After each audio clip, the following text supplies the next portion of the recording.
दादांची आस्ती आज नाशिकमध्ये आल्यात. आपण श्रद्धांजली सगळ्यांनी अर्पण केलेली आहे. काय भावना आहे आपली? आपण मगाशी कालिदासमध्ये सुद्धा सांगितलं, अनेक आठवणी आहेत. आठवणी अनेक आहेत, परंतु हे हा प्रसंग आमच्यावर ओढवेल आणि अशा रीतीनं त्या अस्थि विसर्जनासाठी दादांच्या आम्हाला इथं यावं लागेल असं स्वप्नातही वाटलं नव्हतं. कार्यक्रमासाठी येणं वगैरे सगळं, पण हा फारच विचित्र, मनोद्भंग करणारा असा कार्यक्रम. संजय राऊत यांनी राज्यसभेमध्ये मगाशी असं म्हटलं की अजितदादांकडे भाजपची सिंचन घोटाळ्याची फाईल होती. त्यांनी तशी प्रतिक्रिया देखील माध्यमांना दिली होती आणि अवघ्या 10 दिवसात हे सगळं घडलेलं आहे. त्यामुळे या प्रकरणाची सखोल चौकशी व्हावी. मी तरी हे तुमच्याकडून पहिल्यांदाच ऐकतो आहे. पूर्वी कुठे काही मीडियामध्ये असं आलं हे मला काही कल्पना नाही.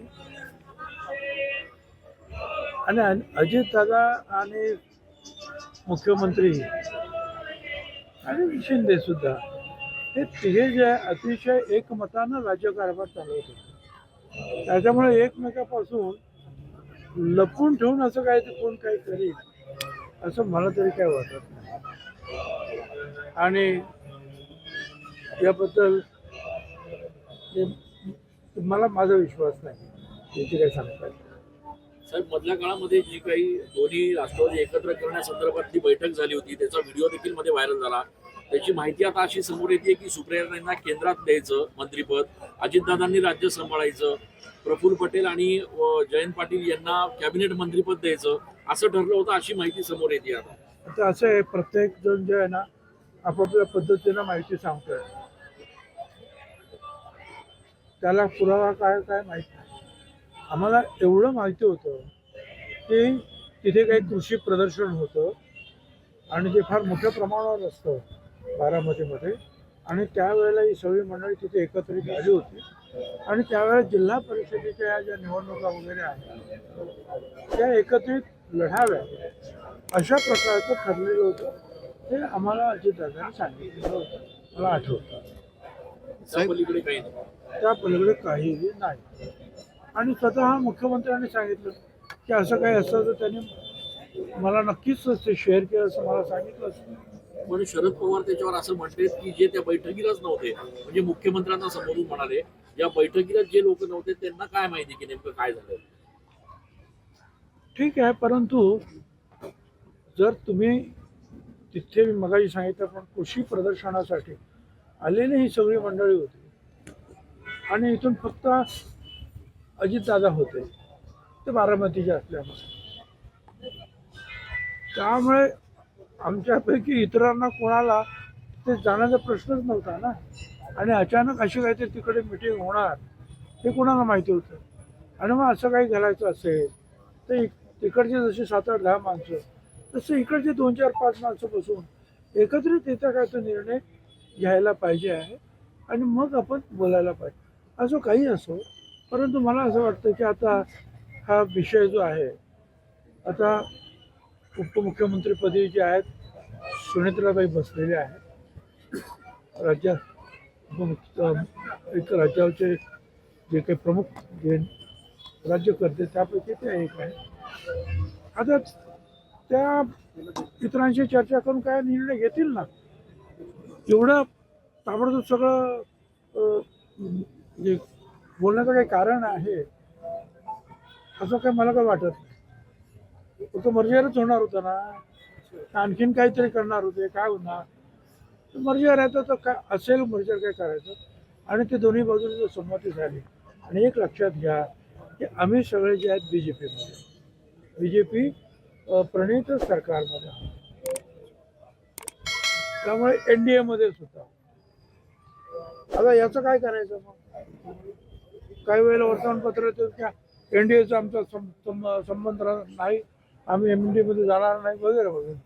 मग आम्ही सरकारमध्ये बाहेर पडायचं असं काही ठरलं होतं का. उलट अशा प्रकारचे मला असं वाटतं की बातम्या येऊ नये, चर्चा होऊ नये, शांततेनं जे आहे शांत राहावं, काही दिवस जाऊ द्यावं आणि मग जी काही चर्चा करायची आहे ती चर्चा करावी.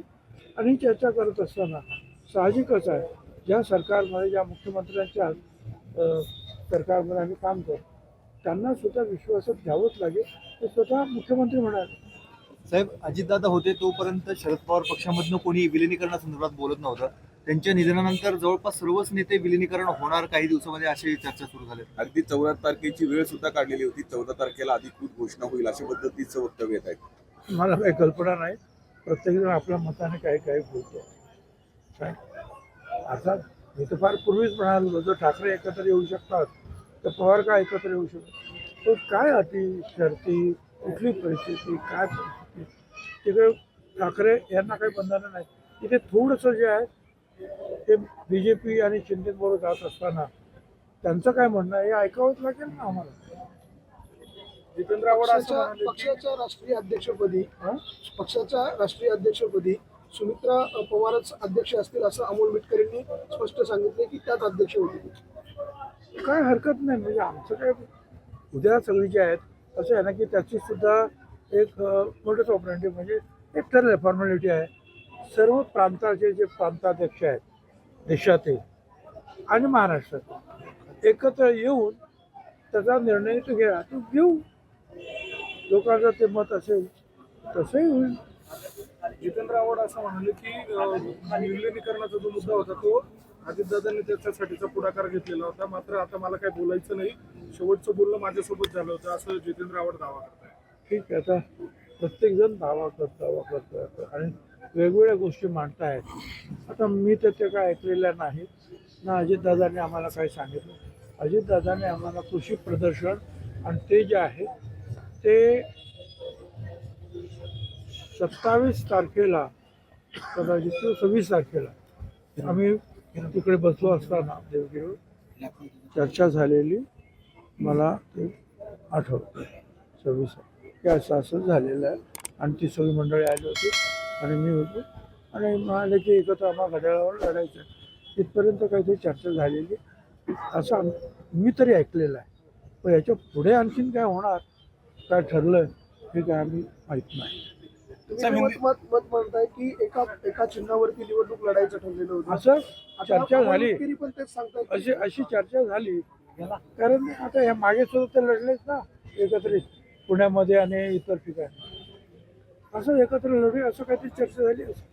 साहेब, सुरेंद्र पवार या उपमुख्यमंत्री झाल्यानंतर त्यांच्याकडे पक्षाची जबाबदारी आल्यानंतर किती शक्यता वाटते तुम्हाला किंवा दोन्ही राष्ट्रवादी आता एकत्र येतील, त्यासाठी तुमच्या पक्षातून कोणी पुढाकार घेणार आहे? असं आहे की पुढे काय होणार याबद्दल मी काही सांगू शकत नाही आणि राजकारणामध्ये उद्या काय होणार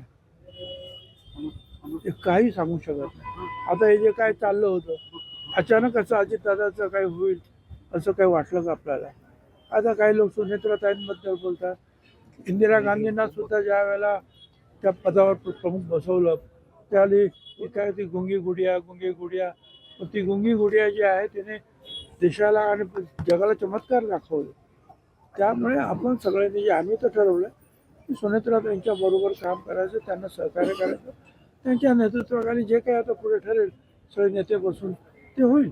साहेब, सगळ्या लोकांमध्ये, जनतेमध्ये, त्याचप्रमाणे राष्ट्रवादीच्या पण कार्यकर्त्यांमध्ये एक प्रश्न असा आहे की नेमका धोका असा काय होता राष्ट्रवादीला की ज्याच्यामुळे एवढ्या घाईघाई निर्णय घ्यावा लागला आणि सुनेत्रा पवारांना उपमुख्यमंत्रीपद द्यावं लागलं? असं मोकळं ठेवून काय फायदा होतो? चर्चाच होत होत्या ना. आता ही तरी 3-4 दिवसांनी झाली. मर्जरची चर्चा तुम्ही पहिल्या दिवशी सुरू केली. समोर अजितदादांचं जे आहे त्यांचं काय म्हणतात फ्युनरल सुद्धा झालं नाही. त्यावेळेला मर्जरची चर्चा तुम्ही सुरू केली. त्यावेळेला तुम्ही कोणी विचार केला ना की नाही आता आपल्याला ही वेळ नाही असं काय बोलायचं, जरा थांबलो पाहिजे. आणि एकूणच ज्या काही गोष्टी आहेत आणि मग कोण काय बोलतं काही मीडियामधून सुद्धा काही गोष्टी सोडल्या जातात, पेरल्या जातात. त्यापेक्षा तो विषय बंद केलेला बरा. आणि मला असं वाटतं आम्ही तो योग्य प्रकारे उपमुख्यमंत्री पदाचा विषय योग्य प्रकारे आम्ही बंद केलेला आहे. याचा अर्थ असा निघतोय की विलिनीकरणची चर्चा सुरू झाली म्हणून आपण तातडीनं न असं आहे की प्रत्येक जण वेगवेगळं काहीतरी बोलायला लागला. कोण याचं नाव घेतो, कोण त्याचं नाव घेतो, कोण ते म्हणजे मुद्दाम सुचवायला लागला. मीडियामधून मग तुमचं नाव, तर माझं नाव नाही म्हणून मी गप्प बसतो. माझं नाव अजिबात घ्यायचं नाही कोणी काय, आणि कलगीतुरं काय तुम्ही लावू नका आपसामध्ये. तर या ज्या गोष्टी होतात की आपापसामध्ये ज्या काय असं आहे की काही चांगलं झालं तर ती न्यूज नसते, काही वाईट असेल तर ती न्यूज मोठी असते ना मीडियाच्या दृष्टीने. साहब हिंदी में क्या कहेंगे? हिंदी में आज अस्थि विसर्जन के लिए आए हैं. पाटील असावा पण पटेल नसावा. ठीक आहे ना, पक्ष ठरवेल ना. पक्ष ठरवेल, पाटील आहे, पटेल आहे, आणखी थोडं ते आता त्या स्वतः सुनेत्राताई बसलेल्या त्या समंजस खासदार आहेत, त्यांनी काम केलेलं आहे. बारामतीमध्ये सुद्धा ते प्रत्यक्ष काम करतच होत्या वेगवेगळ्या ठिकाणी. सुशिक्षित आहेत, त्या ग्रॅज्युएट आहेत, समजतं त्यांना काय करायचं ठरवतील ना. साहब हिंदी में क्या कहेंगे? आज अस्थि विसर्जन के लिए आए हैं. दुख की बात है, जिसको कभी कभी सोचा भी नहीं था कि ऐसा हमें ऐसे प्रोग्राम के लिए आना पड़ेगा, ऐसे कार्यक्रम के लिए अस्थि विसर्जन के. दुर्भाग्य बात है, हमारे पूरी ज़िंदगी में बहुत बड़ी दुर्भाग्य की ये बात है कि ये काम करने के लिए हमें यहाँ आना पड़ा. दोनों राष्ट्रवादी एकत्र आने का जो चर्चा चल रही थी उसके बारे में क्या? भाई चर्चा है, अब सुनेत्राताई वहाँ बैठी है, वो DCM है, उप मुख्यमंत्री, और ये लोग सब चर्चा करेंगे. अगर होना है तो होगा, नहीं तो चला है. तुम्हाला चौघांना राष्ट्रवादीतले जे प्रमुख लोक आहेत, तटकरे साहेब आहेत, तुम्ही आहेत, मुंडे साहेब आहेत, त्याच्यासोबत पटेल साहेब आहेत, या चौघांना विशेषतः या सगळ्या शपथविधीच्या दरम्यान टार्गेट केलं गेलं असं वाटतं का? सोशल मीडियावर जोरदार टीका केली जाते तुमच्यावर. आमच्यावर आणखीन टीका करा, पण या टीकेचं रोख फक्त काय असतो ते लवकर केलं. माझं म्हणणं असं आहे, मुख्य मुद्दा काय आहे, आम्ही योग्य व्यक्तीला या परिस्थितीमध्ये त्या जागेवर बसवलं की नाही, ते बोलण्याची हिंमत कोणीतरी दाखवा. आम्ही योग्य ठिकाणी, आम्हाला जे वाटलं की आमच्या पक्षामध्ये आता हा निर्णय घेणं योग्य आहे, आम्ही आमच्या पक्षाचा निर्णय घेतला आणि तो अंमलात आणला. आणि त्यासाठी साहजिकच जे आहे तो अंमलात आणण्यासाठी मुख्यमंत्र्यांची, राज्यपालांची त्या सहकार्याची गरज असते. पण राज्यपाल सुद्धा अंबालावून तिथे परत आले आणि त्यांनी जे सांगितलं ठीक आहे तुम्ही हे करा. आम्हाला वाटलं आमच्या पक्षाच्या दृष्टीने महत्त्वाचा विषय आहे, तो आम्ही केला. आता त्याच्यात त्याला तुम्ही चांगलं म्हणा, वाईट म्हणा, काय म्हणायचं ते म्हणा, आम्हाला त्याच्याशी काही कर्तव्य नाही.